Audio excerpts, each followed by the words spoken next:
Welcome to the People Who Live Here podcast. Of course, my name is Mal, and today I have on Antonio. He is a very unique and interesting person that lives in this community. So I thought I'd bring him on and talk about stuff. So, Antonio, what's your social security number? That's the one thing I told you I'm not going to mention on this podcast, as well as my credit card numbers. So sorry. Oh, that was my next question. Shit. so we met 4 years ago now. Yeah, sounds Yeah. about right. We were working at Barnes and Noble together. And I remember I asked you, I said, what are the two what are the most uniquely American experiences you wanted to have? And the first one was shooting guns. And the second one was you wanted to take a long road trip for like 8 hours and just be in a car for 8 hours and be in the same country, which didn't at the time, it didn't register to me that how enormous America was. Yeah, I mean, it is quite crazy to think that you hop in a car, travel for 8 hours, maybe you cross state lines, but you still speak the same language. Legislation is similar and all that jazz, really. So it is kind of wild. You haven't mentioned it, but I grew up in Europe.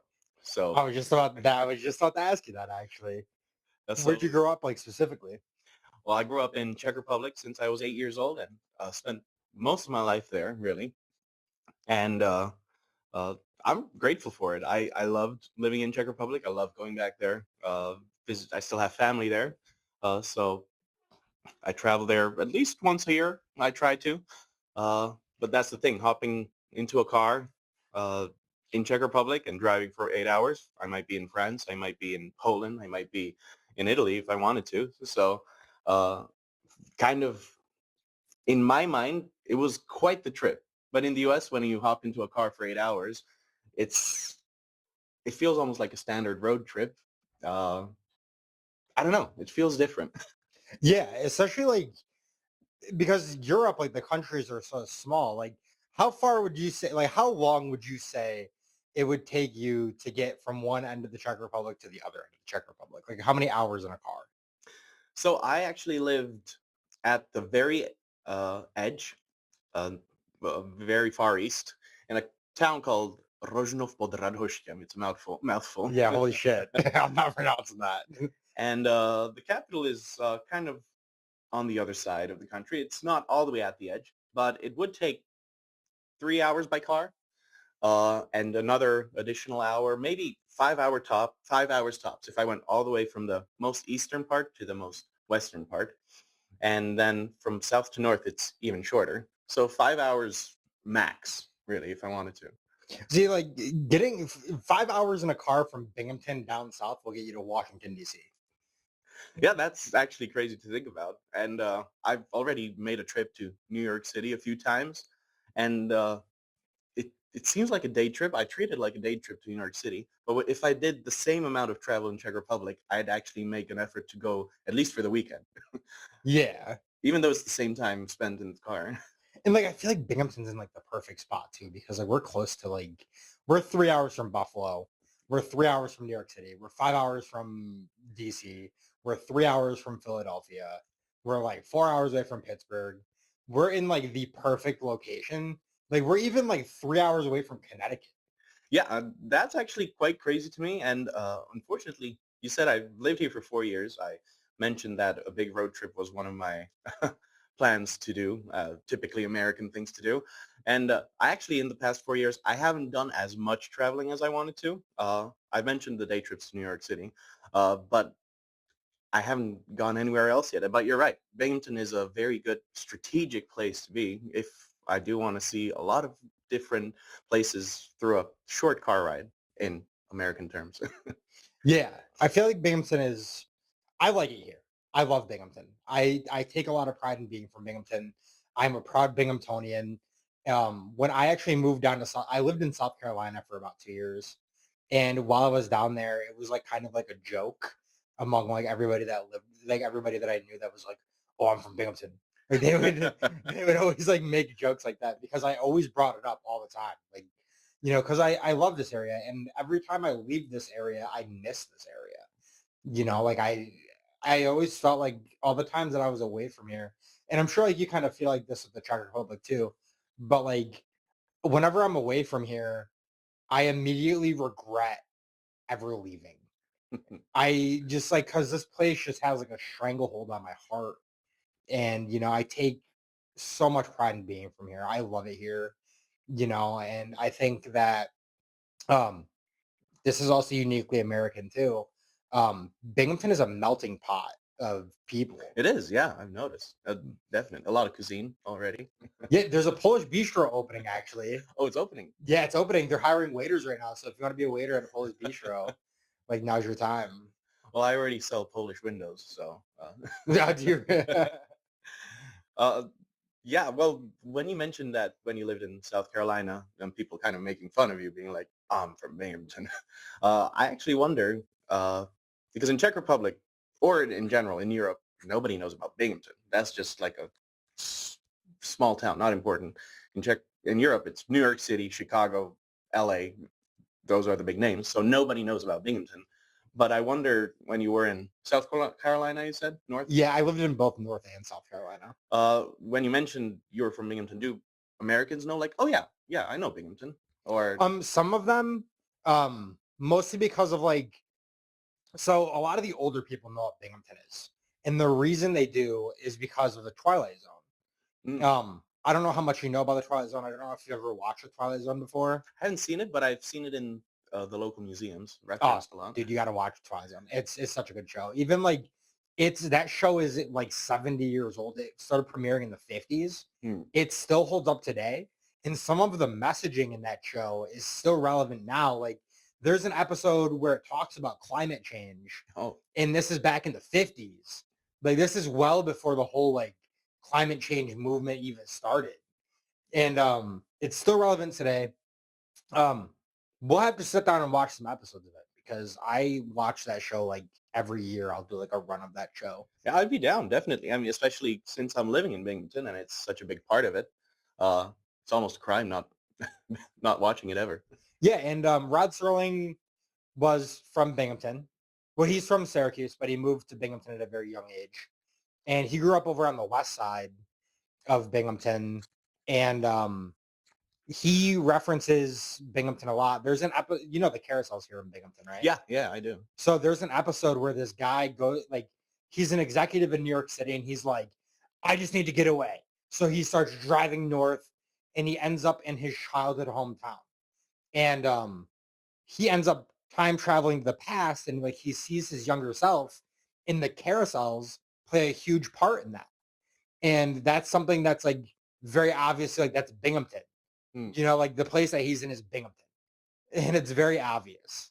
I myself have very fond memories of carousels, though there's not many in Czech Republic. I'm referring to a time when I lived in the U.S. before moving to the Czech Republic. I lived in Saratoga Springs, and that one had a carousel there as well in the park. And every time we would go to the park, I would ride that carousel, and it's kind of like a core memory of mine.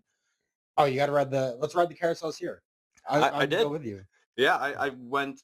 Well, last time I went 2 years ago, and I was stunned that it was free. Yeah, they're all free. There's a reason why they're free, and I forgot the reason why they're free. Like, there's a whole story behind it.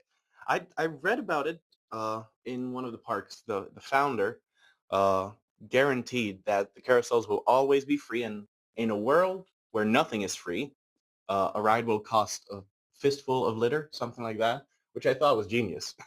Yeah, I mean, it's because like those carousels, like if I had kids, I'm never having kids, but if I did have kids, I would bring them to those carousels all the time. I would bring them to all the carousels, and that's something my brother and his fiance, she has a kid, and they came up here over the summer one time, and they brought their kids to the carousels.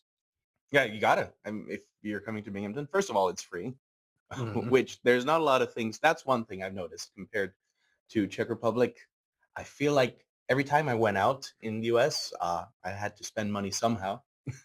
Yeah. But the carousels are one genius thing that I can do for free. and I love walking.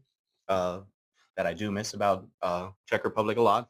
Uh, but the carousels are another great activity, very low cost.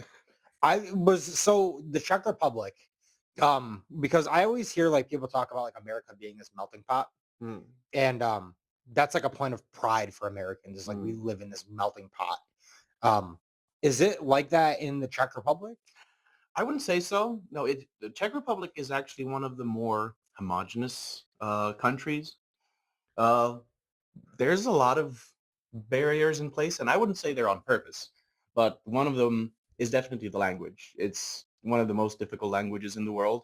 Maybe Mandarin is considered more difficult, but Czech Republic is like close second or third.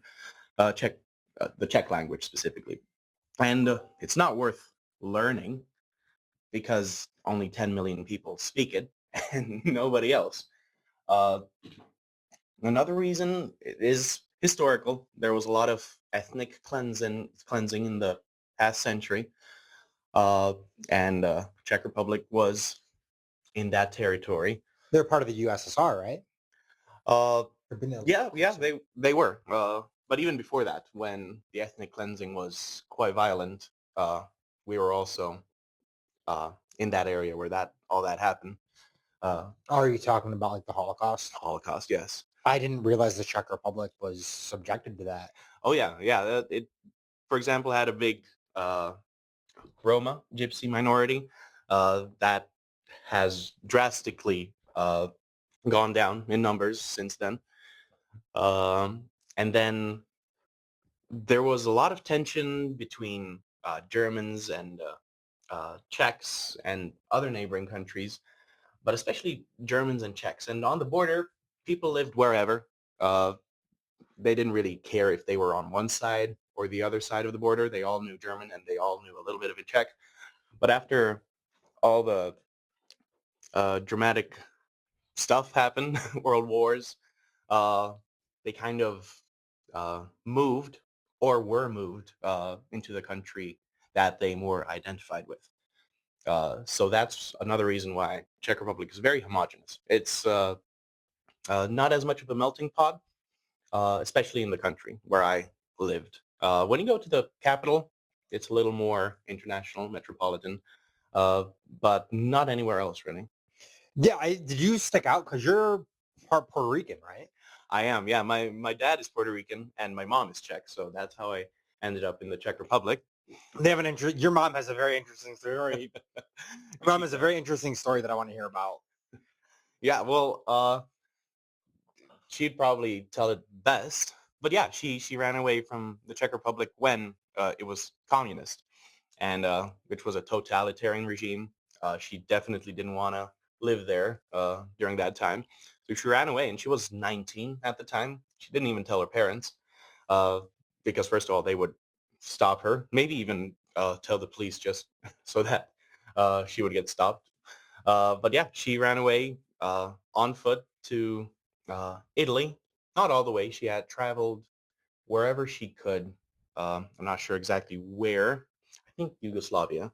And then she crossed the border on foot. But yeah, that was dramatic, and it didn't end there. She still had to get to the U.S. and uh, start a life here all alone, no support from anybody when she was 19, maybe 20 at the time. But yeah, that was a battle of her own. So I do respect her a lot for that. Yeah, that's a crazy story. It That's is. a very crazy story. I can't imagine escaping like communism. Like that's got to be one of the most intense situations ever. Because like the thought of like while you're running away, you probably always have this thought in your head like, but what if they catch me? Yeah, and You she know, almost got shot twice during that run. did they fire at her? They didn't fire at her, but once she crossed the border at night, and she heard the guard approaching, so she ran into the bushes and she hid. And she heard them discussing, like, what was that? What was that? And the other guy said, it's probably just a deer or something. And they continued walking. But they paused for a while, and they did have automatic guns. Oh god, that's And terrifying. then when she made it to Italy, then she got into a village, and she was running down the village, and all of a sudden a car sped up to her. Somebody hopped out, and started, stop. And then, like, she stopped, turned around, and there was a gun aimed at her. And they were like, what are you doing? Who are you? What the fuck? And You can swear. I can swear. You can Okay. swear. Yeah, you're fine. Perfect. Well, who are you? And she just didn't know Italian or anything. So she's just like, I'm from the Czech Republic, speaking in Czech. On Czech Republic, I just running away and like, oh, asilo politico. And she just nodded her head. And then she finally got uh, political asylum. But yeah, they were ready to shoot her in Italy as well. That's an insane story. I can't even imagine. Like, we're so lucky to like have lived in America where that's not a thing. You know what I mean? Like, without getting into like politics or anything like that, but like we haven't experienced like totalitarianism, for Yeah, instance. yeah. And like we're very blessed here in America to have not experienced something like that. And like to hear about people like escaping, that's terrible. Like, oh my God, like I can't even imagine having to even be in that situation. Yeah, it's what I'm grateful for, having family from Czech Republic, my grandparents and a lot of my friends' parents still remembered what it was like. They would tell you what their day-to-day life was. And in the U.S., there's not a lot of people from the older generation you can really talk to that have a first-hand account, unless they ran away from something like that. If they've been in the U.S. for quite a while, then yeah, nobody's here around to remember the Boston Tea Party. Yeah. I used to work door-to-door sales. I'm sorry, hold on.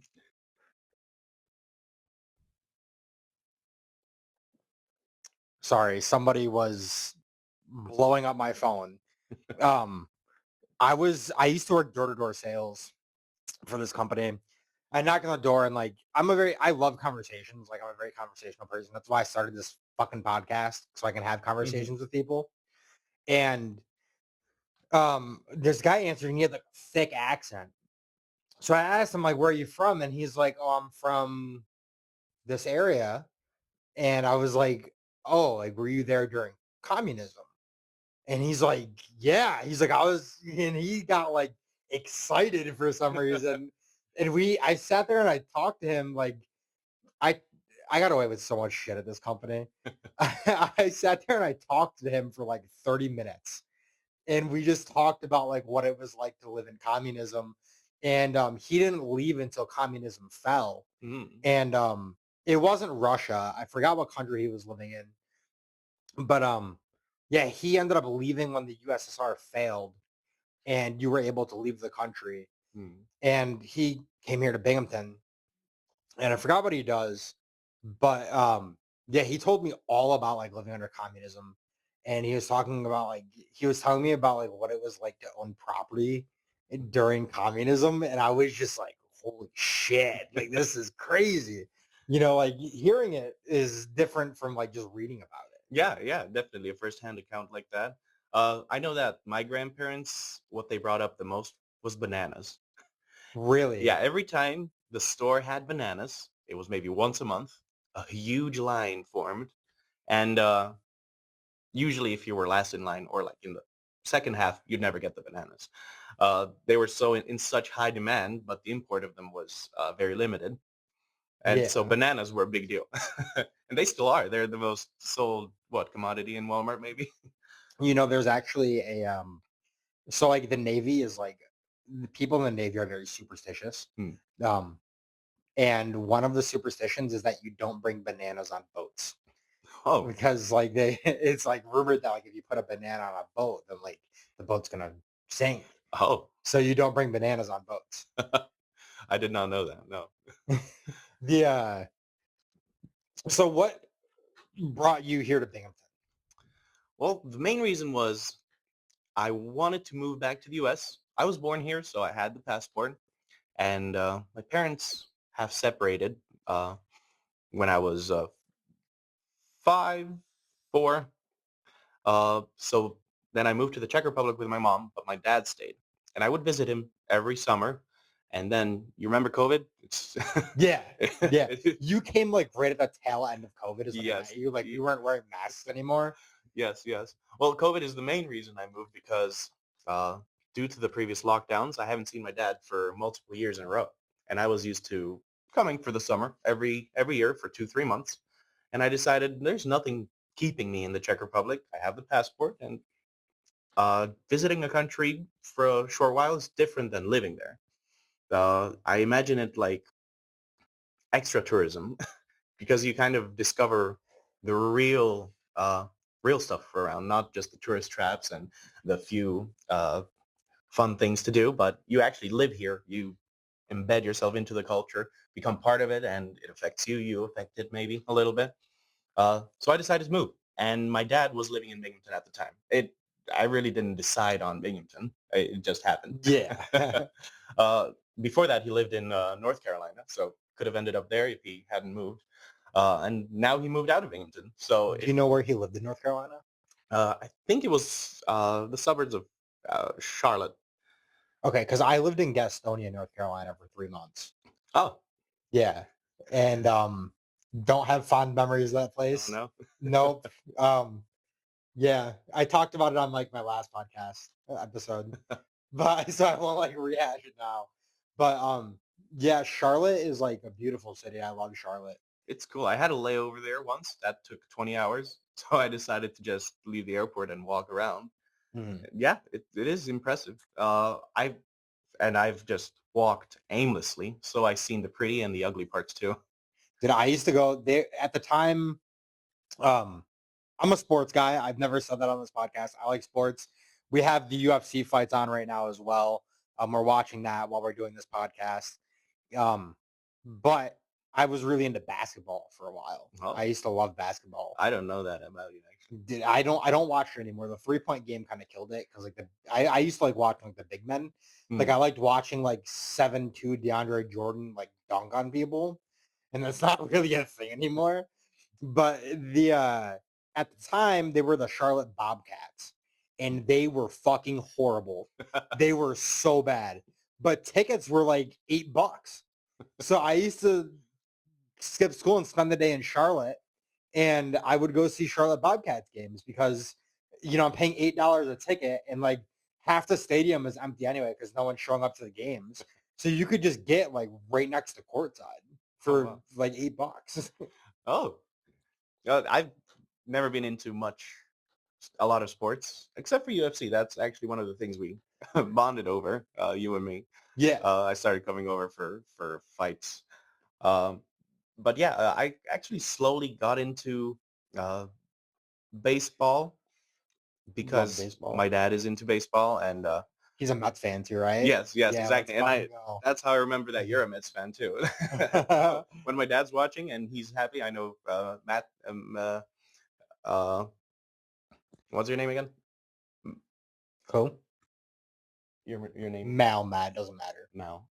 Yeah, Okay. you can call me Matt though. Oh, okay. It's whatever. So yeah, when my dad's watching baseball, if he's happy, I know Mal's happy because the Mets are winning, or vice versa. Yeah, the I think like I used to follow Mets games like when I was living down south. I used to follow Mets games religiously. I would watch 162 games a season. Oh. Um, I was all over the Mets games, and I think part of it, and I think that like sports in general is like when the Mets are doing good, I feel like everything is good at home.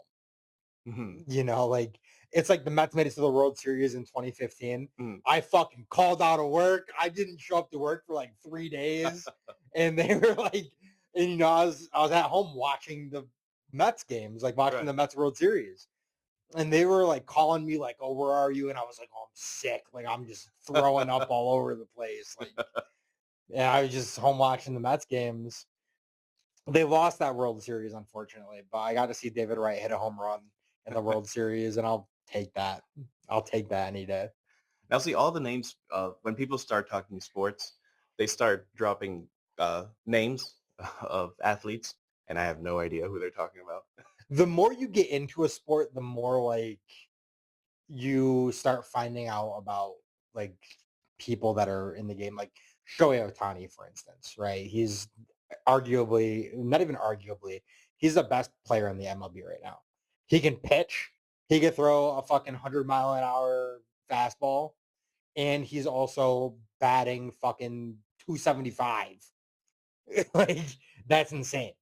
And like the more you get into a sport, the more you like learn who these people are, and like you start researching and stuff like that. Right. And I imagine I understand what's impressive as well. Because you said 100 miles an hour. Someone who's not a fan, I don't know if that's a good pitch or a bad pitch. It sounds impressive. Almost actually sounds subhuman. Not subhuman, superhuman. That's really good. 100-mile-an-hour fastball is really good. And then like to add on top of it, not only is he one of the best pitchers in the league, he's also one of the best hitters in the league too. Oh. Like on top of being the best pitcher, and like he is a once in a lifetime player. We will never see a player like Shohei Ohtani again in our lifetimes.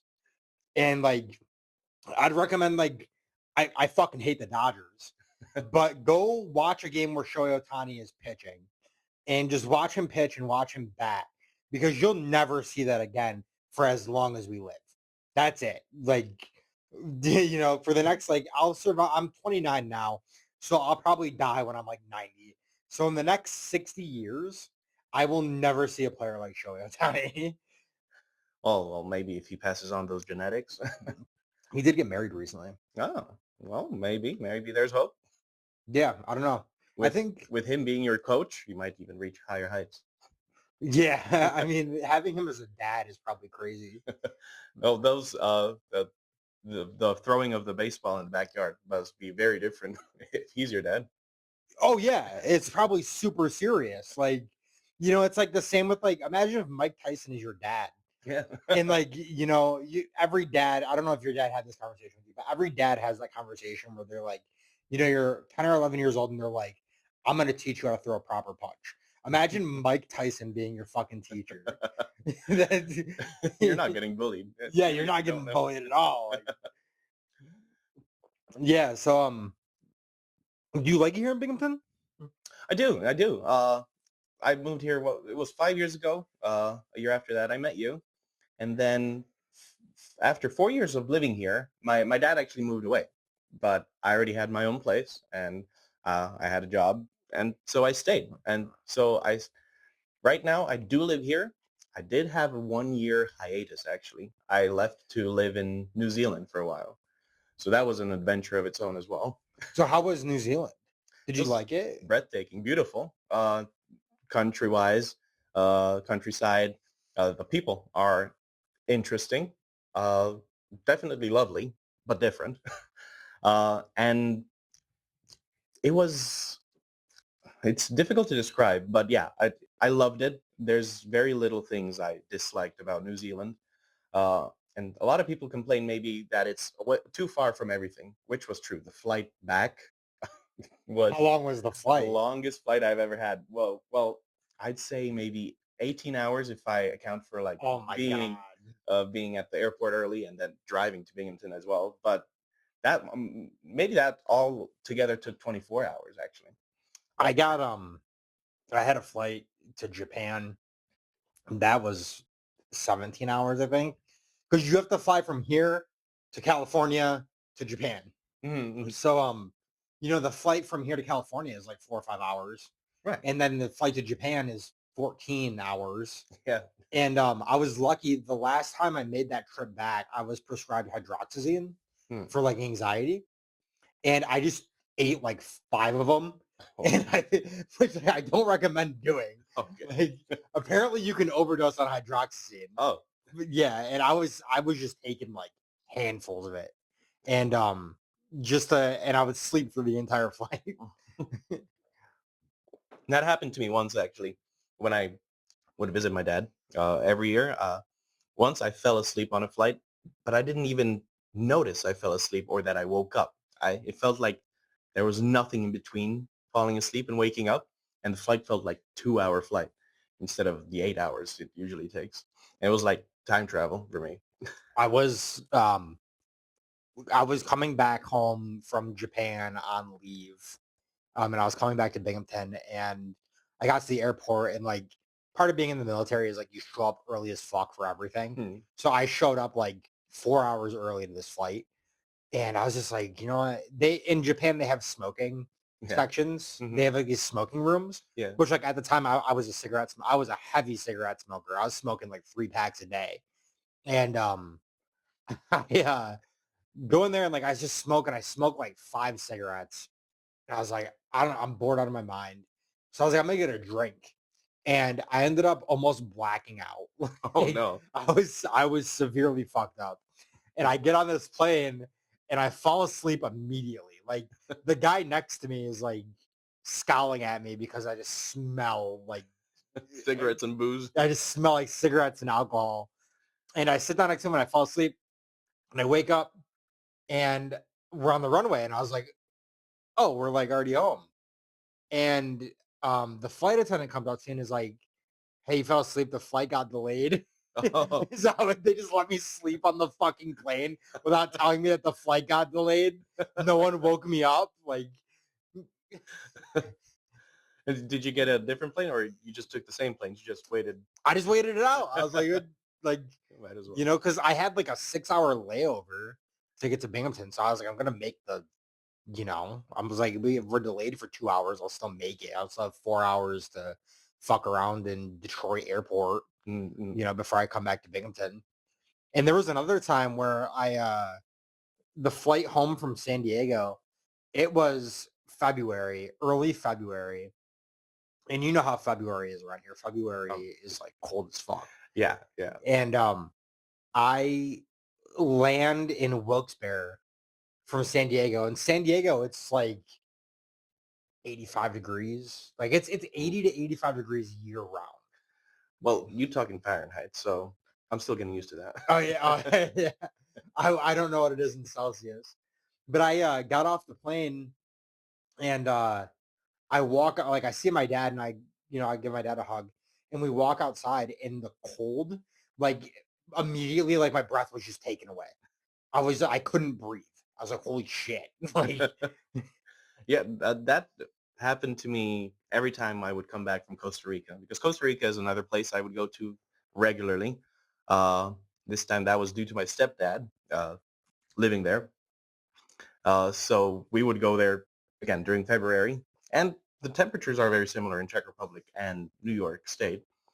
So every time I came back from the nice and sunny beaches of Costa Rica, I just take one breath of cold winter air in Czech Republic, and I felt like again, like the wind gets knocked out of you. That must have happened to you before. I mean, yeah, I mean just getting like it happened when I walked off the plane and I was like, holy shit. I was like, I can't like I physically could not breathe. It's a shock. Yeah. And like is winter this bad in Czech Republic too? Well, that's the thing. The temperature averages, I'd say, are almost identical, and nature is very similar, but the extremes are much more extreme here in Binghamton. Like the cold we're experiencing right now. Uh, it is January right now, Yeah. and this is maybe triple compared to Czech Republic. But then the summers get much hotter in Binghamton. But the average, I'd say, is exactly the same. Yeah. I mean, summers here in Binghamton, like last summer was brutal. Yeah. Last summer was really bad. And like I was working outside during all of it too. Oh, yeah, and people warn you about heat stroke, drink enough water. Yeah. I had that water bottle right there. My girlfriend got me that water bottle. That is one of the best gifts I've ever gotten. I drink so much water now. Yeah, I have actually the same brand, Owala. Owala, yes. But I have my wife's old water bottle. She got a new Owala, so I got the old one, I'll take and it. it Those does things are help. great. Yeah, yeah. It definitely does help, because going through the effort of getting up, filling up a glass, and drinking it, there's just too much friction.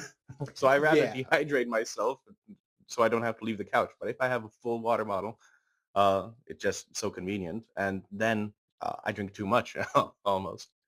I drink too much coffee. That's my problem. I'm drinking like I forgot to brew a cup before we started this. Usually I drink a cup of coffee while I'm doing this. I'm drinking like 5, 6 cups a day. Oh my! Yeah, it's like it's bad. I Like used I'm to drinking a lot of coffee. I used to not drink coffee at all. And then when we met in Barnes& and Noble, we had a free cup of coffee and discounts on the others. So I got addicted to coffee. Dude, it was so bad one time. I remember when I was with my ex, like when I had just got out of the Navy, I was coffee and cigarettes. Those were the two things, coffee and cigarettes. I could not like I said, like I was smoking 3 packs of cigarettes a day, Mhm. like 2.5 to 3 packs a day. And I remember when I was living in San Diego, I would walk from base to the gas station and I would buy 3 packs of cigarettes and I would chain smoke on the way. So I'd smoke like 3 cigarettes on the way there. And then on the way back, I'd smoke 3 cigarettes and I'd get on base and be like, fuck, I need a cigarette. And I'd go and smoke 2 more at the smoke deck. But coffee was the other thing that I was really bad about too. Um, I was drinking like I cut back, but I was drinking like 7, 8 cups a day. Oh, It was horrible. It was like my ex was like, "Do you drink water?" Like, and I was like, "No, I just drink coffee." And she yeah, I was at Barnes and Noble and I'm working. I used to work at Barnes and Noble. So did Antonio, and I'm working with our coworker who I will not name. And she was like, "I'm drinking coffee," and she's like, "I'm like, ring me up for another, ring me up for another, ring me up for another." And she got to the point where she's like, "I'm like genuinely concerned about like your health." And she's like, "I'm gonna give you decaf." And I was like, "Don't give me decaf." Like, and so she pours the coffee and it's fucking decaf. Like I can tell, like you can taste the Mhm, difference. mhm. And I was like, "You need to pour me a regular fucking cup of coffee because like." But yeah, I must have drank like it was a 5 hour shift, and I probably had like 3, 4 cups of coffee Oh, wow. during the 5 hour shift. Well, that's one thing that's actually quite unique, or I haven't encountered anywhere else really. In diners, the coffee refills. Like hypothetically, you could keep going in diners. You get Mhm. one coffee and then they just refill, refill, refill. And I feel like in Europe, the culture around coffee is like, okay, you have maybe one cappuccino in the morning, and that's it. And has you going. Maybe after lunch, you have an espresso for digestion, and then that's it. Like, the culture around coffee, at least in Czech Republic, I can't speak to France or Italy. In Czech Republic, uh, people are more focused on tea anyway. Yeah, I don't know. Tea just never did it for me. Like I was never super into tea. I'm a big tea fan. It just again, there's too much friction for me to boil a pot of water and put the bag in and wait 5 minutes. Mhm. If it's pre-prepared for me, I choose tea over coffee. Uh, but again, I just dehydrate myself altogether. Yeah, I do think drinking a lot of coffee is like a uniquely American thing. Maybe when I was in high school, I had a theory that drinking coffee was closely linked with hustle culture because you have to have that energy. You have to wake Yeah. up, have that first cup of coffee, and then it's go go go. Uh, so I did perceive it that way since high school, but I don't know if it was just me being edgy with my opinions, uh, like unique. Like, oh yeah, coffee means capitalism, and tea is something else. But uh, I'd say there's just a lot more coffee drinking in general in the U.S. It does seem that way, especially when people have the choice between tea and coffee. 90% of the time they go for coffee or decaf. Yeah, I can't drink decaf coffee. It doesn't like if you give me a cup of decaf and you give me a cup of regular coffee, I can tell which one's the decaf. One of them pisses you off. Yeah, one like I can taste the difference. It doesn't taste the same. And like I don't the whole thing with coffee has been ingrained in me from a young age because my dad worked for coffee companies for 30 years. So he got free coffee and like, when I was growing up, my parents were constantly drinking coffee. Like Hmm. both my parents are also like 5 to 8 cup a day people as Oh, well. So I grew up around it. And then like my dad owned a coffee shop and, I started drinking coffee when I was 11 and I never looked back. Like I've been drinking it ever since. And I love it. I love coffee. Well, I my actually interviewed a guy recently. This guy, Kent Stannard from Green Shades Coffee. hmm. I interviewed him and we had a very interesting conversation about coffee. He owns his own coffee. He owns his own coffee business. He roasts his own coffee. Oh, oh. Well, when I was small, my mom, to this day, actually, she treats it more like a drug, like a kind of like alcohol. Like you got to be careful with coffee. So um, I maybe had coffee in the morning only when we woke up at 4 a.m. for an early flight, for example. Then she's like, okay, this warrants a coffee. Otherwise, black tea was like the peak of caffeination I was allowed, both as a child or teenager. And even sodas. She was quite careful about which sodas she gave me because she is quite opinionated about caffeine and does treat it like an actual drug, an addictive drug. And It is. it is. It, It is. and like I think like the soda thing, I told you if I had a kid, I would not be raising that kid as a soda kid. I would not be bringing soda around my child, like because soda is just like I don't know, even like diet soda. I feel like it's just so not good for you. It just and then like drinking diet soda, like um, it reinforces that like drinking soda is fine. Mm, that's one thing I've noticed. The difference between America and Czech Republic, and I wouldn't say it's America's fault or Czech Republic's fault. It's just a difference in me. I actually seek hydration in soda in U.S. much more. There's just fountain drinks everywhere. Uh, if I'm thirsty, instead of going to a public water fountain or just getting my own water bottle, I just go for soda and in a gas station anywhere else. For some reason in Czech Republic, I don't seek out soda as much, and maybe that's just me. But for some reason, uh, I try to hydrate myself with soda in the U.S. more. It's just everywhere. Yeah, it's I don't know, and there are people that like I used to work at this one place, and some of the people that work there, they would like those like so there was this guy and he would have 2 2-liter bottles of Mountain Dew, like Oh, full sugar Mountain Dew oh my. on his desk. And by the end of the workday at 3 o'clock, that fucker would be done with both of those. Oh. And he did every single day. It Oh no. wasn't every single day. And I was like, that can't be like, there's no way that's healthy for you. I'd actually be curious about a urine sample. Like, is it green? Yeah, it probably comes out like a chemical color, a neon color. Yeah, that neon green. No. Uh, but to tell you the truth, Mountain Dew is my go-to soda. I like Baja Blast. I fuck with Yeah. Baja Blast a lot. I like I'm a big fan of Diet Coke. I like Diet Coke. I had a problem with Diet Coke for a minute there. That's the thing for me, actually. Since I got off, well, I didn't get off coffee, but I don't drink it as much. But when I go for soda, I look for something caffeinated, just to like kill two birds with one stone. Even I say hydrate, even though take that with a grain of salt.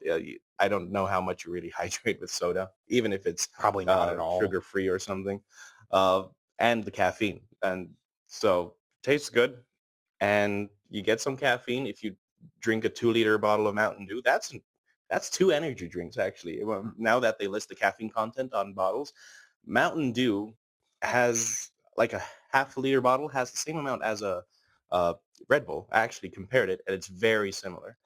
A Mountain Dew I would classify as an energy drink. I think in most countries it is classified as an energy Yeah, drink. it probably is. I know that my girlfriend is like, I caffeine doesn't do anything for me anymore. Like I've totally like shot my nerves when it comes to caffeine. And my girlfriend's amazed because like we'll come home and I'll be like, need a cup of coffee and I'll throw on a pot of coffee and I'll pour it and I'll drink it and I'll drink a cup and I'll go to get another cup and we'll be laying down in bed and I'll be falling asleep. And she's like, does coffee like and I'm like, no, it does nothing for me. Like so you're a musician. I am a musician, multi-instrumentalist almost. Tell me about that. It's my mom wanted me to be a musician. Uh, since I was 3 years old, she actually put me in classes for piano. So I started on piano, and she had to force me. She was adamant about me learning piano, and me being a kid, I didn't want to. It was work, right? And I wanted to play. Um, so she had to force me. It was a lot of tears. And then once I learned enough to be able to play whatever I wanted to instead of what the teacher told me to play, I finally started enjoying it. So I'm really grateful for being pressured into piano.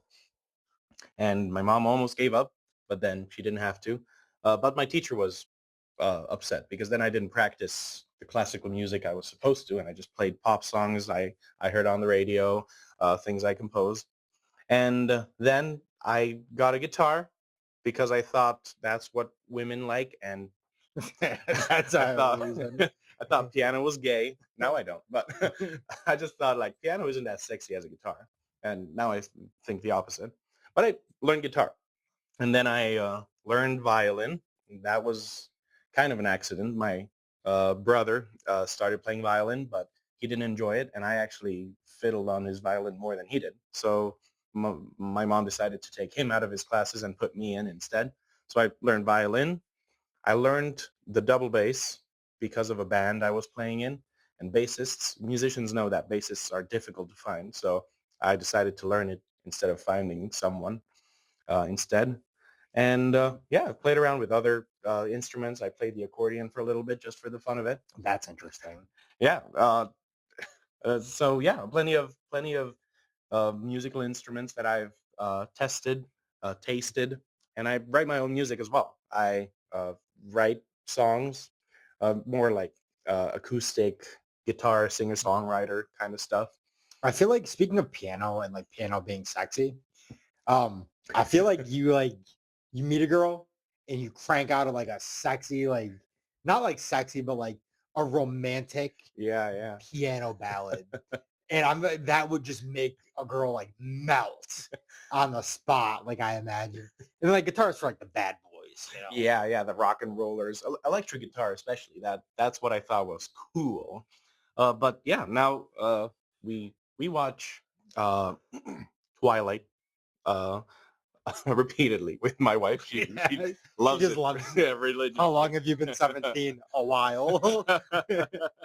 And when he starts playing that piano, I'm like, yeah, of course, piano is sexy now. And yeah, a ballad like that. If Edward pulled out an acoustic guitar and started playing Wonderwall, that would give me the ick, right? Oh yeah, Plays the violin. especially Wonderwall.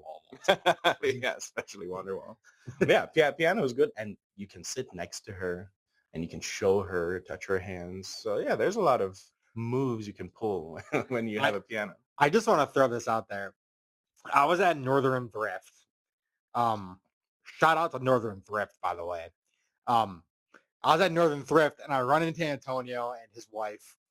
And me and Antonio, like we let our wife and girlfriend do their things. And we hung out and we were like just exploring. And he goes, "Oh, a piano." And I go, "Yeah, that's a really cool piano." He just sits down and he fucking rips on the piano in the middle of Northern Thrift and just cranks out a song. I don't even know what song you were playing, but like you just cranked it out and just let it rip. And everybody in Northern Thrift started clapping. That was a very interesting moment. I was like, holy shit, like, am I really watching this happen? That's actually something I really enjoy doing, but it was quite the journey to get there because I've always been timid, especially playing music publicly, uh, especially when nobody commissioned me to play, just sitting behind a piano and started playing. I was super nervous, but then when I lived in Prague, the capital of Czech Republic, I started busking, which is just playing in the streets. And the first day, I was super nervous. I thought people were going to judge me. People were going to be weird or just like hate what I'm doing. Then I realized nobody cares. They just walk by. So somebody throws in a quarter, somebody doesn't, but nobody really cares. So then I started enjoying just playing in public. And they have a lot of pianos in public. There's a project called Pianos in the Streets. And I started just sitting there. I started playing. People enjoy it. And I noticed if I sing and play, and I do sing as well, then people enjoy it even more. And then I became a little bit of a exhibitionist with whenever there's a piano, I try to find the best song where I can sing super loud, super high, and I usually get a applause, and it does tickle my ego. Yeah. But it was a journey to get to there because not everybody would just sit down behind a piano and just start riffing. And you also play shows. I Like, do. so you go to that one brewery. What's the brewery called? Unfortunately, the North Brewery has closed when I was Okay. away. So explain what the North Brewery is for people that don't know. It was a brewery in Washington Ave in Endicott. It was it Washington Ave? Yeah, right into the high school. Yeah, yeah, exactly. So that was a very nice little venue. That they gave put sold beer, and Czech Republic is a big beer country, so I do appreciate my craft beer. And I once they had a local singer songwriter showcase, and I was invited, and yeah, I played once and made an impression, and they had me come in regularly, even for other events, not just the local singer songwriter showcase. Now that event has moved to the Crooked Mouth, so Crooked Mouth is great. yeah, and they still do singer songwriter showcases right now, and it's a great place to go. Yeah, they do a lot of stuff like for local. Just like I appreciate the businesses that are here in Binghamton. One thing I appreciate about them, especially like breweries and stuff like that, they're very in touch with the locals. And Crooked Mouth, for anybody that hasn't been there, I'd recommend going there, especially for their comedy shows. Their comedy show is full of local acts. Everybody is like, every time I go there, I don't even like stand up that much, but like every time I go there, I'm laughing my ass off. These people are great. Um, at Crooked Mouth Brewing, go to a comedy show there, and Antonio will tell you about their artists, musicians. Oh, they switch it up every time, so they don't have a artist come by every. There's one actually. Uh, I forgot his name, but he does kind of manage it, organize it. So he opens, he plays a song, but then everybody else who comes on, it's someone new every time, and someone local, usually originals. So it's not exactly an open mic per se where anybody can come and sing whatever they want. It's specifically for local musicians who write their own stuff and who want to show it somewhere.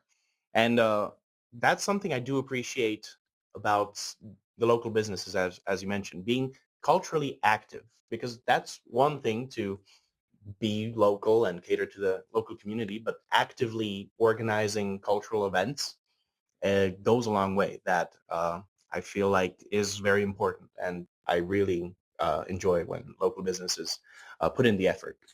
I'm hoping to have people from those local businesses on this podcast.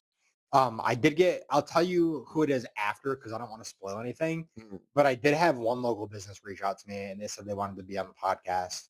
Well, I'm excited Um, to hear that. yeah, I'll tell you, but you got to keep it under wraps. Okay, okay, I'll Um, sign a non-disclosure. I just have to get my shit together because like I've been doing this for a week and I've done 6 interviews for it so far.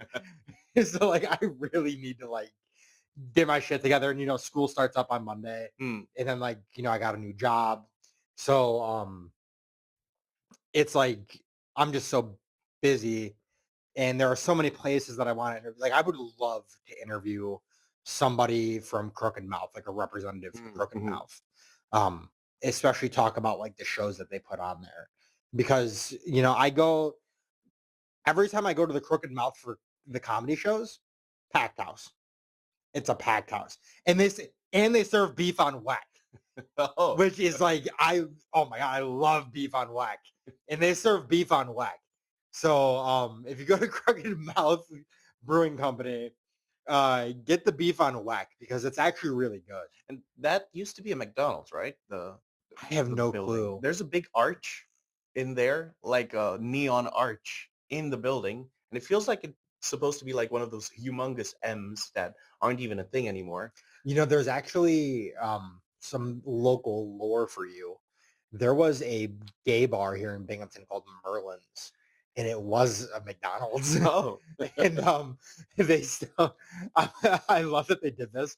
There was a giant M in the middle of the floor, like a McDonald's M, and they kept it. oh, It was just in the middle of the fucking floor. It's always hilarious to me when a building is very obviously some franchise that closed down and they repurpose it, but they keep the franchise stuff going. It's funny. I don't know what Merlin's became. I know, I think the cave shut down. They were doing drag. Now, also, I want to shout out Hotbox 607. Have you been to one of those shows yet? No, no, I don't think Oh, so. dude, Hotbox 607 is fucking nutty. It is like, it's hosted by, it's a drag show, Mm. and it is hosted by Exo Sativa, and Exo Sativa is the queen of Binghamton. Exo Sativa is every time Axel Sativa gets on stage, rocks it, like absolutely kills it. It's just, it's awesome. And like, it's every Thursday. I forgot what time it starts, but it's every Thursday. And I forgot the location that it's at, but you can find them on Instagram. They're very active on Instagram, Mm-hmm. and they post pictures of their shows. And like, every time I see pictures of their shows, I'm like, fuck, I should have went to that one Wasn't every single time. wasn't there a show? I went to a Pride Month event with you once. There was supposed to be a show right after that. Was that them? I don't know. I know Hotbox 607 has been going on for 2 years now. Hmm. They just celebrated their 2-year anniversary. Oh, Congratulations to them. congratulations. Still Yeah. fairly newer.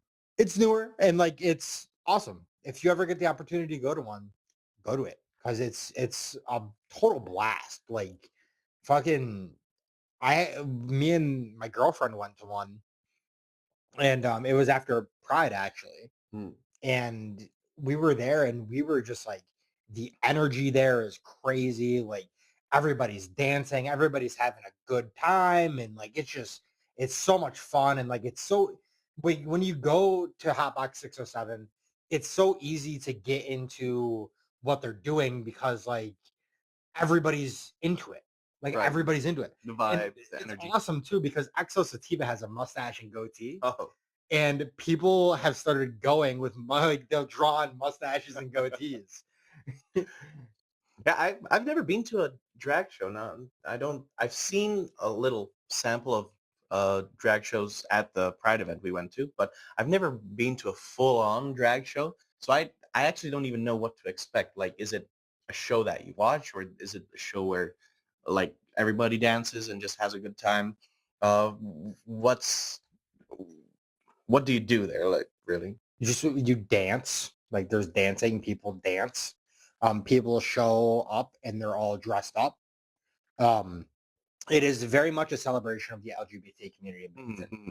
And I appreciate that because like I feel like Binghamton has a pretty decent sizable population of LGBT people here. Mm-hmm. And it's so hard to have a space for a community like that, Mm. you know. And Hotbox 607 is a place where people can celebrate and be themselves. I can imagine it's a little extra challenging in Binghamton because I feel like the demographics here are a little different. Like, uh, I'd say the average age of a person in Binghamton is usually higher. It seems like younger people tend to rather leave than stay here and settle here. So I can imagine that the acceptance of such a community is different than like very liberal city or town. um I think part of that has to do with the college students because a lot of the college students, they come here Yeah, and then that's a they fair point. leave immediately after, which like I have opinions on that, but I won't get into it. um yeah, but like also at the same time, like that 21-year-old who identifies as non-binary, their space is the Hotbox 607. Mhm, That's mhm. space for them. Right. You Yeah. know, that's like even like if you're I'm 29. Um I don't identify as part of the LGBT community, but I support the LGBT community and I love gay culture. I think gay culture is fantastic. I think like it's such a fun culture and like it's very inclusive. So it doesn't matter if you're not part of that community. Mm, They still embrace you anyway. mhm, mhm. Um, which is awesome. You know, like I have nothing but good things to say about the LGBT community. and they have always been accepting of me. Mhm. And even like when I was in middle school, when I was in high school, I was I was part of the Gay Straight Alliance. Mm. And that was like at the time, like, I used to get bullied a lot. I used to get Oh, picked on. okay. And the only people that weren't picking on me were the LGBT kids that went to the Gay Straight Alliance. Mhm, mhm. Like the gay community has always been good to me. Always. And I've forever like indebted to them. And if I can help them celebrate that, Mhm.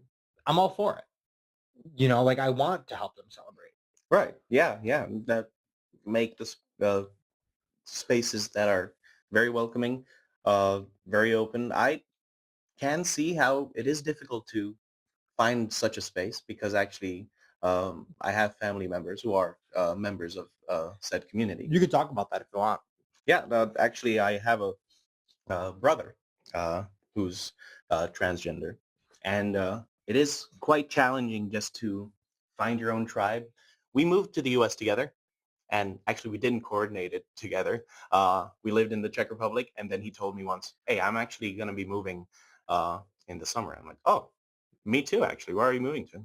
I'm going to the U.S. I'm like, "Oh, me too." And so we just Yeah. bought plane tickets together and came here.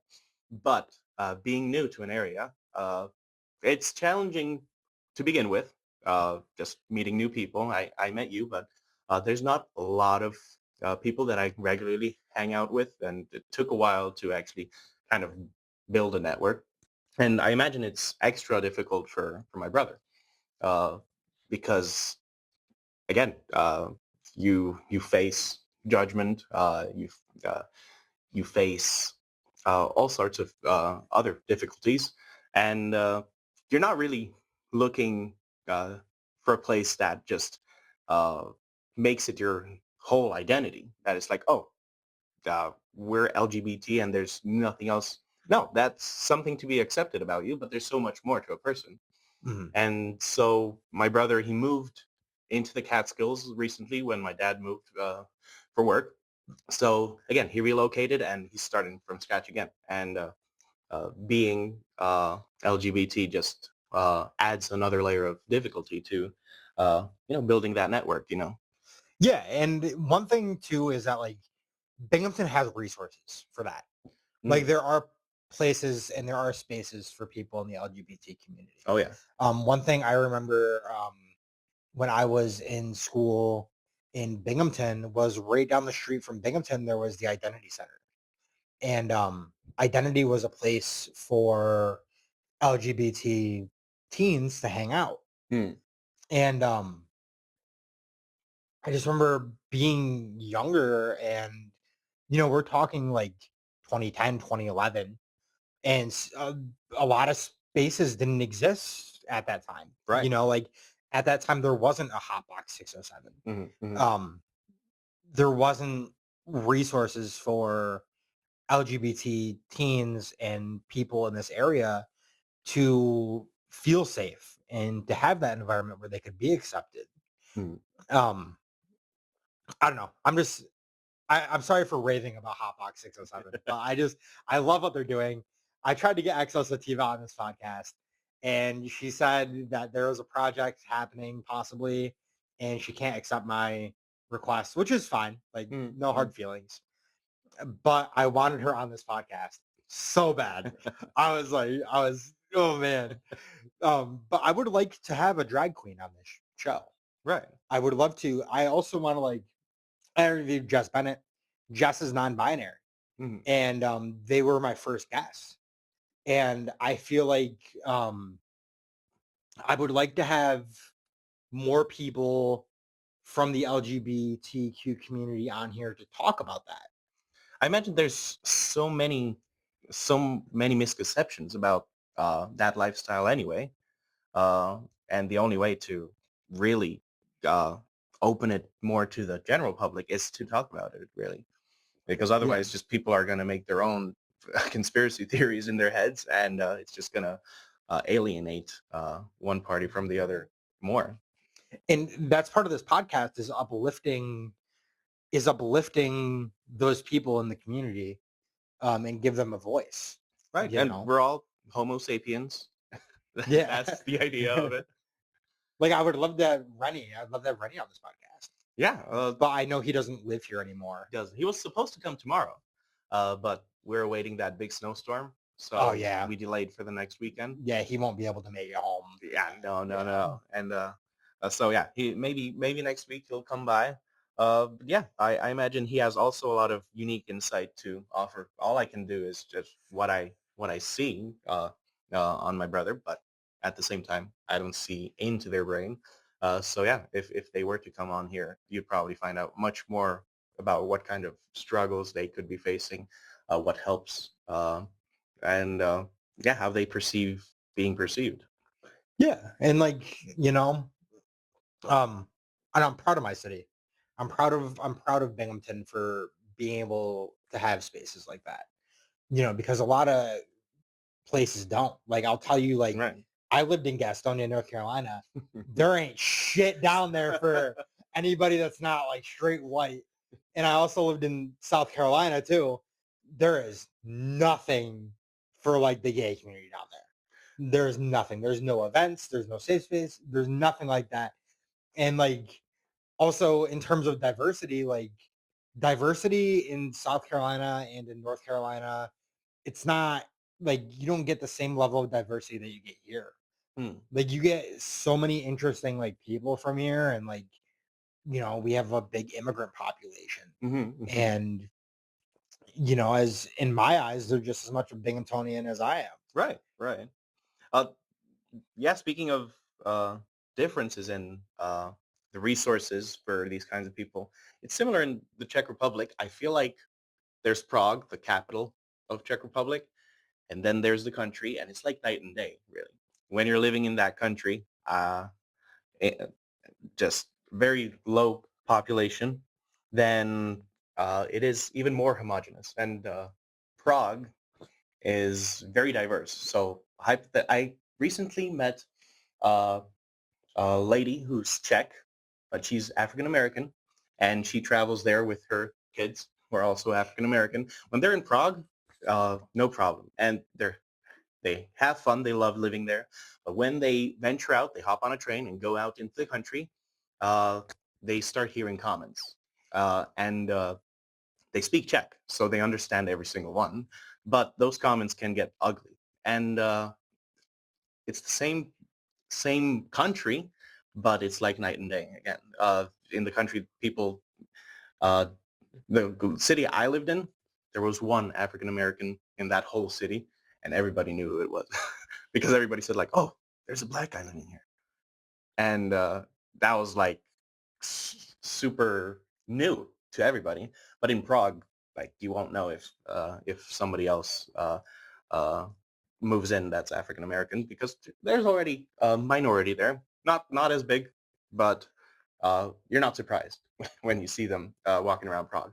But in Rožnov pod Radhoštěm, a small town, there was one guy and everybody knew who it was. And when you mentioned there's an African living here, everybody knew who we were talking about. Yeah, that's interesting because it's already a small country as it is too. It is, yeah, 10 million people. A little more, but 10 and Guys, 10. that's how many people live in New York City. Yeah. Like the entire population of the Czech Republic could fit in New York City. Yeah, and what's crazy, when I lived in New Zealand is even bigger, and there's even less people living in New Zealand than Czech Republic. So New York City has much more people, like a few islands that are hosting much more people than New Zealand does. Yeah, and I feel like New York City is like, I don't know. I have my gripes with New York City because like I like New York City. New York City's fine, but I feel like New York State has so much more to offer Hmm. than New York City. Like Buffalo is a fantastic Oh yeah, city with a lot of culture. I love Buffalo. Rochester is awesome. Still have to go there. It's not like so Buffalo. You've been to Buffalo? I've been to Buffalo twice already, and I love both visits. Yeah, Buffalo is amazing. I love It Buffalo. is. I thought about moving there, but then I was like, I don't know if I can handle like 5 feet of snow every few days. Like it's just too much. Because I like places where people take pride in being from that place. Mm, mm. Like I take pride in being from where I'm from, And I want people to share that same level of excitement and the same amount of pride that I have. Mhm. And in Buffalo, there is that sense of pride. Like Mm. everybody's wearing Buffalo Bills stuff. Everybody, I would go up and I'd go up and ask people like, hey, I'm not from here. Where do you recommend to get pizza? And there would be like, it wouldn't just be like, oh yeah, go to this place. And they'd be like, oh, you haven't had Bocce's? Like, you haven't had Bocce's pizza? And like, I want to like, I'm the same way when somebody here asks me about, like if some random person asks me like where to go for pizza, I'm the same way. New York chef. That's Oh where you yeah. took me. Oh yeah. Cause it's the okay. So for all those people listening, we're gonna end the pizza debate right now. New York Chefs has the best pizza in the city. And they're moving soon because That that plaza is it got eminent domain, oh which I don't even know what that means. no. But I know that like they're kicking out all the businesses. Oh goodness. So they're moving to 731 Robinson Street, I believe. Mm. And that is okay with me because I just want their pizza. I go there at least twice a week, actually. Dude, their pizza is so fucking good. Their pizza is so good. And then if we're ranking pizza places here in Binghamton, New York Chef's number one, obviously. My wife would argue Paul and Sons. Nope. Nope. They're not in my top 5. No offense to Paul and Sons. If people from Paul and Sons are listening to this, no offense. My wife loves you. Yeah, his wife loves you. A lot of people love you. A lot of people I see online talk about you being the best pizza place. But I have to disagree. And I think Nurchi's is second. Nurchi's is actually an interesting phenomenon because it's franchise, right? But it's kind of like still local in Binghamton. I think it's only in Binghamton. Right. But Yeah. I see multiple Nurchi's. So when I moved here, I thought, oh, it's just another franchise I haven't heard about, like McDonald's. But then you leave Binghamton and it's nowhere to be found. So I stopped thinking about it as a franchise, even though there's multiple locations in Binghamton. I think that Nurchi's is a Binghamton staple. Like I don't think like you're not getting pizza like that outside of the area. Yeah. And like I can attest to that. I've lived in 5 different states, and in each state I've been to, I have not had good pizza. Like there's no such thing as like good pizza in other states. And When it comes to food, New York State is the place to be, I'd say. especially around here. Oh yeah. Especially around here, like we have so many good local eat spots. Um we have so many good local eat spots. And it's all multicultural too. Like it's not just like you don't have just one place for Mexican. You have like 5 places for Mexican. Yeah. You have like 7 places for Chinese. And all of them, like the battle for supremacy in the food is crazy because they're all so good. You are. Yeah. I know about multiple I like Chinese cuisine, and I know about multiple takeouts or restaurants that I can't decide which one is my favorite actually when it comes to Chinese cuisine. I'm just gonna throw this out there. I don't think Bao Bao is all that. I think Which one's New that? Panda in Endicott on Main Street, near the bank, close to where like Centerfield Comics was. Hmm. That New Panda restaurant, I think that's the best Chinese. Okay, I'll have to check that one out. I don't even know you referenced Bao Bao. I don't know if I've been there. It's on the Vestal Parkway. It's right across from Panera. Oh yes, I've I've been there once maybe, but yeah, no, don't remember it. They have good food. I mean, it's not horrible. None of these like that's the thing is like none of these places I mentioned, like even like Paul and Sons, Mm. they're not in my top 5 for pizza here in this area, Mhm. but they're still really fucking good. Yeah, definitely. Like they're still like one thing I will give Paul and Sons is they have the most unique pizzas.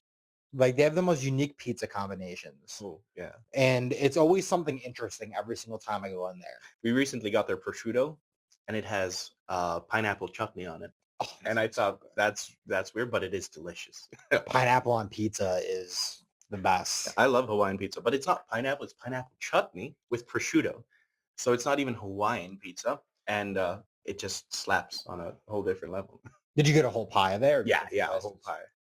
Damn. Because you live right by there too, right? Yeah, yeah, it's quite close, and we do our laundry right next door. Oh, okay. So you Or just do store your laundry. laundry and get a slice. Yeah, exactly. That's usually what I do. I used to live right around there. I used to live on Ayers, right on the corner of Ayers and Chapin.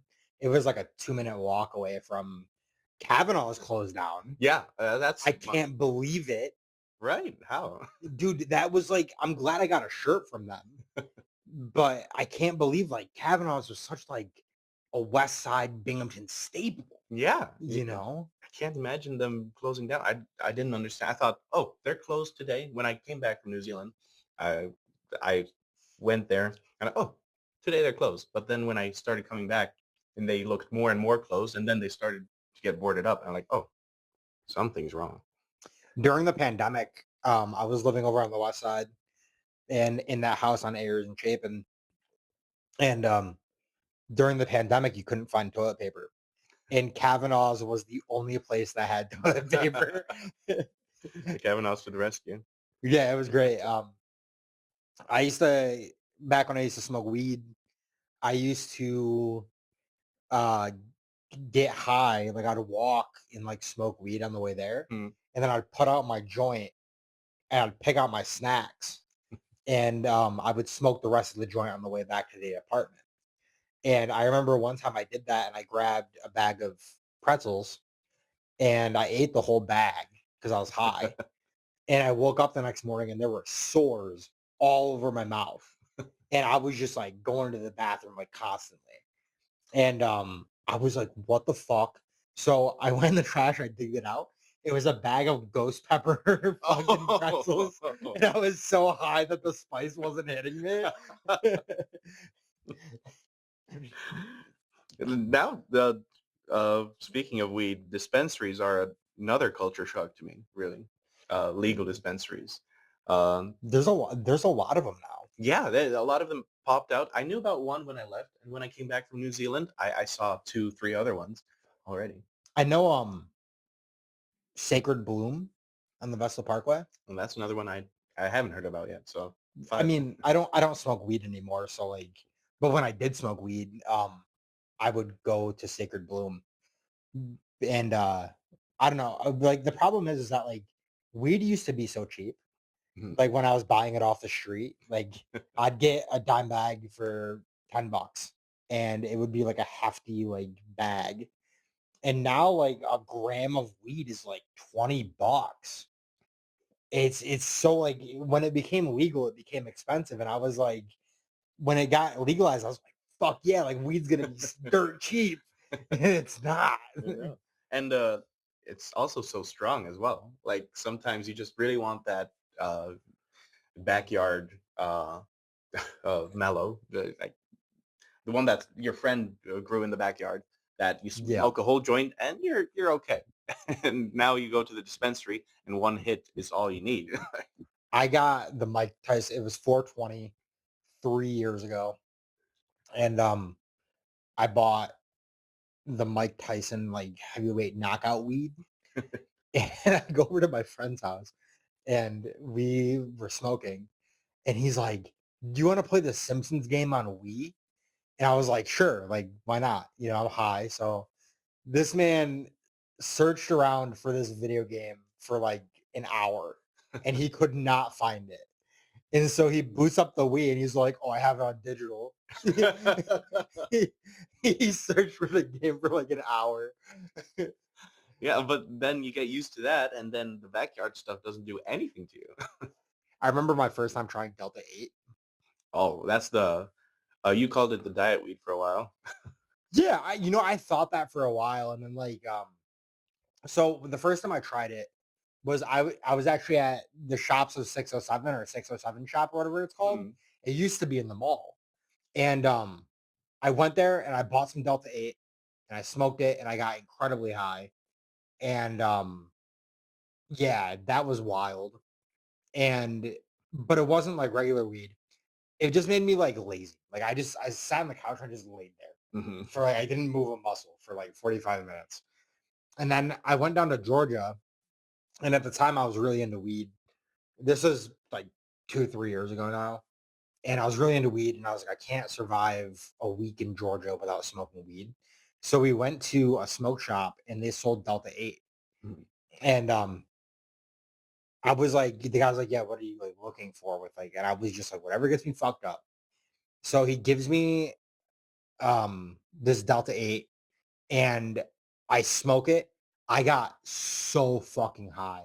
Like I got uncomfortably high. Have you ever been that high where you're just like, I don't feel like Yeah, yeah, definitely. I mean, every stoner must have gone through that once or twice. I there was one time my ex bought a Nerds rope, like one of those edible Nerds Hmm, rope, hmm. and she was like, "Oh, you can have that Nerds rope that's sitting there on the counter." And I was like, "Okay, cool." So I smoked a little bit of weed, and I go and I bust open the Nerds rope and I fucking eat it. The whole thing. I ate the whole thing, and after a while, like after like an hour, I was like, "Holy shit! Like this is the most intense high I've ever had." So I go and I look at the fucking wrapper of the Nerds rope. It's a 500 milligram edible. Oh my. And I ate the whole thing. It was that was the worst high I've ever had. Yeah, I mean, I started in high school. I think when I turned 18 is when I started in Czech Republic, and at the time it wasn't legal, but all drugs in Czech Republic are decriminalized. So having a gram on you isn't a big deal, and there's big culture around smoking. So I got into it when I was around 18, but I didn't know how to inhale until maybe 2 years later.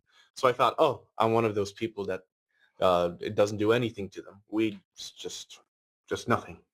And then I learned how to inhale, and I discovered a whole new world.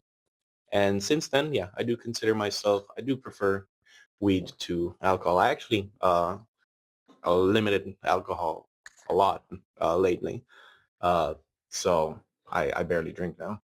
I'm not like zero tolerance, but I haven't had anything for the past 3 weeks, and before that I had maybe one glass of wine. Yeah, I'm 3 years sober. Congratulations. Yeah, it's been great. Like I love being sober. I can't picture my life being what it was like when I was actively using. You know what I mean? Mm-hmm. But it's been a blessing. I was actually at the Black Bears game last night, and this drunk guy next to me was like, "You drink beer, bro?" And I was like, "No, I don't drink." And he was like, you want this beer?" He's like, "It's Coors Light. I don't drink this dog piss." And I was like, "No, I don't want the beer." And I stood my ground and I told him no. Hmm. And if you asked me to do that a year ago, I don't know if I would have been able to. It's like I'm very proud of myself I mean, it's quite the for journey, isn't it? it is, and it's been wonderful. Like my life is just so much better without it. I know, especially when I used to live in Prague during my university years. Then, of course, drinking is a big part of university culture. Even in the Czech Republic. Yeah, in the Czech Republic. Well, in the Czech Republic even more so because their half liter of beer is sometimes cheaper than water. Like there, people have a beer with their lunch and a beer with their dinner, and it's normal. It's part of the culture.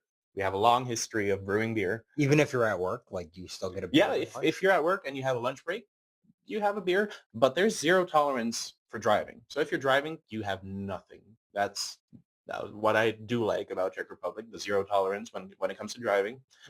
But if you're uh, yeah, if you're just having lunch and you're going back to work, might as well have a beer. It's like treated like a soda here, like a fountain drink. Then that's a beer to Czech Republicans. So how's like alcoholism rates? Are there like a lot of alcoholics in the Czech Republic? That's the thing. It's I wouldn't say so. Of course, there are alcoholics everywhere, but I wouldn't say the rate is higher or lower. The relationship is just different. People just have that one beer for lunch, have that one beer for dinner, and maybe one more before bed. And here you would consider that alcoholism. Yeah. Yeah. Yeah, But in Czech definitely. Republic, they don't consider it alcoholism, and it feels like uh, they can do without. It's just so embedded in the culture that it's viewed as normal, not alcoholism, really. Yeah. So if you're a beer drinker and you have a beer one bottle of beer every night, that's fine. But if you start doing vodka every night, then that's when they start thinking of you as an alcoholic. Like Yeah. when you do get shit faced. But usually people just have a beer or two, and that's it for the day. Uh, but yeah, during university years, it's different. You of course drink as much as you can, get shit faced, and you don't even know how you got home. And yeah, I had that time in my life as well. Uh, it was super fun. I mean, drinking is fun Yeah. up to a point. Because it's social. Yeah, it's It's like social. most people do it socially. It's like when you start doing it not socially, that's when it be like when you start getting fucked up by yourself, Yeah, that's when it starts to become an issue. yeah, it does seem like, yeah, that's definitely a threshold that can be considered a red flag. Definitely. But yeah, you do it socially. It's fun. You don't care too much about things, so uh, you take more risks, and they seem more fun. But over time, it feels like you reached a certain high with alcohol. At least in my case, in during my university years, where like, yeah, that was it, and then trying to recreate it just uh, first of all gives me worse hangovers, and also it's not as enjoyable anymore. And it seems like I'm chasing a memory that uh, I shouldn't. It's just something I don't even need to replicate because uh, it's not worth it anymore. The hangovers alone are not Yeah. worth it. But also, yeah, it's not as fun. It's just a nice memory from university. Maybe it was a high school party where you kissed a girl for the first time and you associate alcohol with that. And yeah, that could seem exciting, but now I feel like I'm at least trying to move on from that. Uh, because I don't see the necessity anymore, but I still understand how fun it is. So it's still balancing the two, trying to find the fun in the monotony of soberness. So like, is your wife a drinker? No, she hates the flavor. Oh, so So you don't even have to. she would get a margarita. Maybe if we go out and they have strawberry margaritas, she does like those. But she'd have one and that's it. Like she hates everything else. She hates beer. She hates wine. Uh, and she rarely drinks more than one drink anyway. Uh, Okay. so that's nice. Having a partner that doesn't actively drink helps definitely. Avoiding drinking yourself, and it's also like inspiring in a way as well. You see somebody doesn't need it, then you realize you don't need it either. Is how long have you and your wife been together? We've met in Barnes and Noble as well, just like me and you. Yeah. That was 3.5 years ago, more or less. Uh, and we got married last year in October. We eloped and snuck it by everybody. But yeah, we've known each other for 3.5 years. And when I say it out loud, it seems wrong because it feels like much longer. Because after starting dating, maybe within a month, we started hanging out at each other's place almost every day. Then we moved into our own place and we've been together every year. Only once when I went to Buffalo, I spent the night there. That was one night I spent without my wife or girlfriend at the time. But otherwise, we're really inseparable. Like one of those annoying high school couples that. Dude, I can't like stand the fucking this whole thing that like men do where they're like they get married and they're like, oh, I fucking hate my wife. You know, like it's just like why do you do that? Like why do you do that? Because like I don't understand. It's especially with like older people that are in like their 40s, 50s, and 60s. They do that shit. And it's like my girlfriend, I fucking love my girlfriend. If I could see my girlfriend every single fucking day, that would make my life. Gay. Yeah, extremely. No, I feel like at some point it's not even their real opinion. It's just a joke that's been said so many times, and your colleagues say like, "Oh, my wife," and blah blah blah, and then you want to weigh and be part of the boys, so you crack a joke as well. So I don't even know if they really mean it, but yeah, I don't see that our generation would have any appeal in the "oh, I hate my wife" kind of jokes. There was like the taking one for the team thing. That's a real thing in dating. It's like I saw like she wanted to go see Regretting You, the Colleen Hoover movie. Okay. And I was just like, you know what? Like I make her watch all my bullshit. Like I gotta go. Like I have to go. Yeah, I mean, we do sacrifice for each other. There's stuff she enjoys doing more than I do. The thing with me is I usually either like something or don't care. I rarely hate something like outright. So if there's something she wants to do and not something I'm passionate about, but I'm always like, "Oh, I don't mind. I don't mind doing it. Not that I despise doing it. I just don't mind doing it. I wouldn't choose to do it if it was up to me, but I don't mind doing it. So taking one for the team, I guess I do that quite a bit, but I'm not even realizing it. I'm not like subjecting myself to torture or anything. I just don't mind. Yeah, that's how It's I very feel too. Is like I don't like. It's like, do I want to see regretting you? No, I don't. like but I you don't want hate no, the idea of it either. Like, yeah, because it's like I think about it and I'm like, you know what? Like, yeah, I have to see regretting you, but like I'm making my girlfriend happy. yeah, And that's what matters to me most is that like my girlfriend is happy. yeah, And I don't know, I think a lot of people don't think that way. I think a lot of people don't understand that like to make somebody this applies to anything and anybody. This doesn't only apply to relationship. romantic Mm, relationships. This applies to platonic ones as well. mm. Um you have to sacrifice sometimes to make people happy. Yeah. Uh, One example would be I bet you have people who are flaky. I've been flaky to you as well. Like set up a time when we meet and maybe cancel last minute or something like that. Yeah, I feel like we both do that too. Yeah, I feel like it's not just a you yeah, thing. and everybody does it at some point. But also at some point you have to force yourself. Like maybe you have that friend that you've been meaning to hang out and you've canceled 3 times already, and then this time in 3 hours you're supposed to see him, but you're not feeling it. But sometimes you just have to force yourself. In the end, you enjoy that encounter anyway, Mm. and it is worth it, and it kind of fuels that relationship more. Otherwise, then you're just pen pals texting each other when you're going to see each other next and canceling. Yeah, and like I feel like it hasn't only been a you thing, it's been a me thing too. And it's like part of it is like I just like I'm not I'm good at talking to people, Mm. you know, like I've been blessed with the gift of gab, Mhm. but I'm very much like a hermit. And that's one thing my girlfriend has been trying to work on with me is like getting out of the house and like doing things. Mm. Because if it wasn't for her, I would just be in here all day rotting away. Um and I don't only like I make plans with my other friend and they always fall through all the time too because like I either cancel last minute or like I just forget. like Yeah, that happens to me as well. yeah. But yeah, sometimes you make those plans. You maybe feel um, like excited for that, but then the day rolls around and maybe you're not feeling it that day.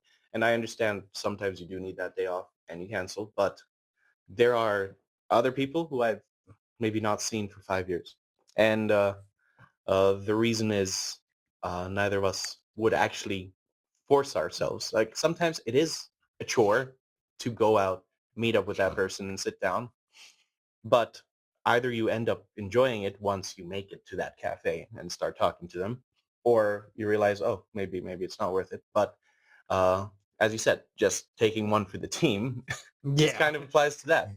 That you force yourself. Maybe in the end you don't feel like you really want to, but it's worth it. Like making a girlfriend happy, a wife happy, a friend, being social with them.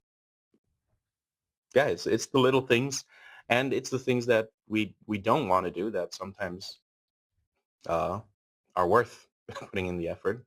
Yeah, like this is nice. Like I'm Yeah, enjoying this because like we're just having a conversation. yeah. And You know. it's cold right now, and I considered being like, oh, it's really too cold, and it's gonna start snowing every minute. Maybe I'll delay it for next week. But then I thought I haven't seen you for a long time. I've actually met you at Northern Thrift, what a month ago Yeah, it's got to be on longer than that. accident. Yeah, it was like a complete accident, Yeah, and we had a accidentally. blast when we were there Yeah, together. Like yeah. I had fun. Yeah, and every time I do hang out with you, I do have fun. But I know that we don't like see each other every week or even every month. But every time Yeah, I do end up like stopping by, I just have fun in the end. yeah, we gotta go. We gotta go on a road trip. Yeah, That's that one thing road we trip. gotta do. You promised, or you mentioned that you're meeting some friends in Washington D.C. It got canceled.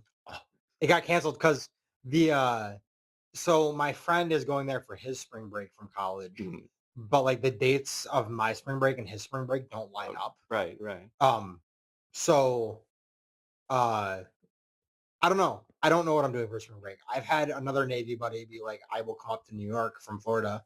Oh, And I told him, I said, it's going to be like fucking 30 degrees when you get up here.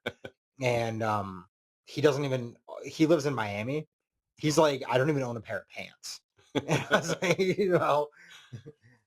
yeah. Somebody recently sent me a picture from a beach, and it's all sunny. They were reading in the sand. I was like, "What?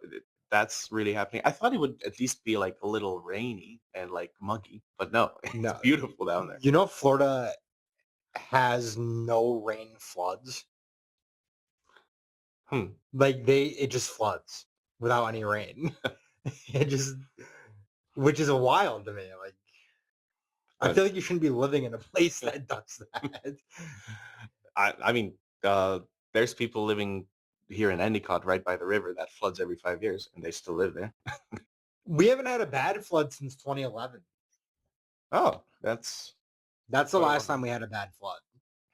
Um, I remember it because that school, I think it's MacArthur school, they ended up, I don't know if you've noticed, but their school is on like stilts. Hmm. Like they're Have building, noticed now. when you drive by MacArthur, you know where MacArthur is, right? Yeah. So when you drive by MacArthur, look at their school buildings and they're like raised Mm. because it kept flooding.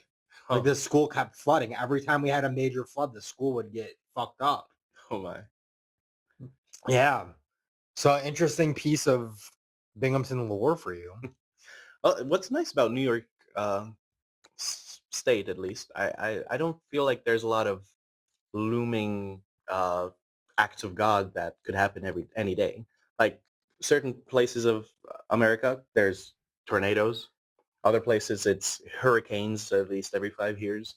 And you say floods, but it doesn't feel like it's a catastrophic flood. It's just Oh no, they were. inconvenient. Oh, is it? They were. There were two. So there have been two major floods since I have been born, Mm, and I lived over on the south side of Binghamton. mhm. Conklin Ave. Yeah, yeah. So the river near the Weiss, like that creek, that would flood, and every time there was a major flood, we had to evacuate. Oh, We were on the evacuation list um, because that creek would flood. mm. And I remember one time we had to go to Cortland and we stayed in a hotel for 2 nights. Oh, Yeah, it was. Yeah, it's like the floods are like there was. This is wild, but like there was a. It flooded, and I think it was the 2011 flood. Uh, there was a whole house going down the street. oh my. Like a whole house had been like ripped up from its foundation by the Just, flood and like oh, be carried down the street. That's how bad it was. wow, wow. The most recent flood I experienced in person was uh last no 2 summers ago. We were on our way to New Zealand, but I took my wife to Czech Republic first to see where I grew up in, and we were supposed to meet our friends in Prague. They were flying in the following day, and there were huge floods, uh, and they canceled all the trains. So we had no way of picking them up. In the end, we got there in the morning for our first morning train, canceled. And then they were said, okay, next train. And they canceled it usually 5 minutes before it was supposed to leave. They cancel it. And they would tell you, we don't know when the trains will start rolling. And then at 6 p.m., we finally got on one of the last trains out and made it there in time. But yeah, that reminded me how floods can actually be uh, well, not only inconvenient, but cat, catast, catastrophic. Catastrophic. Catastrophic. Yes. Sometimes I get a brain fart and my bilingual uh, brain defaults to Czech and I forget English and vice Dude, versa. I had a girlfriend who her family came here illegally. Mhm. So she was born in Mexico. Then when she was a baby, they migrated to the States and they lived in San Francisco. They got deported and they went back to Mexico. So she started learning Spanish. Hmm. And then her family illegally crossed again into San Francisco. And so she started learning English. They got deported again, and she's switched to Mexican. So it was funny because she would speak in Mexican and she would speak in Spanish and she would forget words in Spanish, Mhm. but she would also forget words in English. That was the real true Spanglish. Yeah. So where can people find you? I'm on SoundCloud. Uh, I go by Aviha, which is Aviha. And otherwise, I actually removed myself from the social media. Maybe 2, 3 years ago, I deleted my Facebook account. I created an alias just to get in touch with some people, but I'm not there anymore, at least not chronically. I deleted my Instagram as well because it freed up so much of my time, and there wasn't a minute that I missed it. Like I really wasn't thinking, oh, I wish I could scroll on the For You page right now. So I just got off of social media, and I thought it would be a drastic change, and it wasn't. And it felt a little more liberating. So I'm not on social media almost at all. I do have some aliases out there, but I'm not gonna publicly mention them. So SoundCloud, Aviha. That's where some of my music can be found. And otherwise, just call EDI Window Systems, and I'll sell you a brand new replacement window. The last question I have for you, and I ask everybody this question. Who has the best speedies in Binghamton?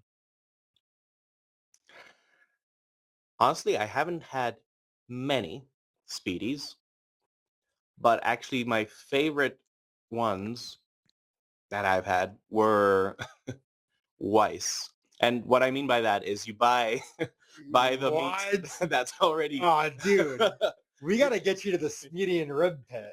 I'll tell you that. I haven't been there. I've been planning to go there for the longest time.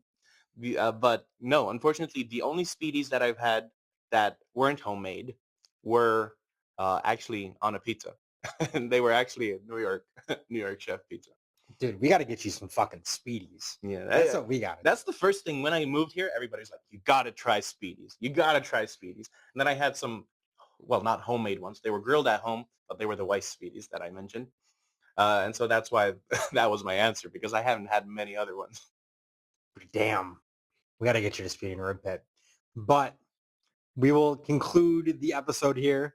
This was the People Who Live Here podcast. My name is Mal. Thank you for listening. I hope you listen again. Goodbye.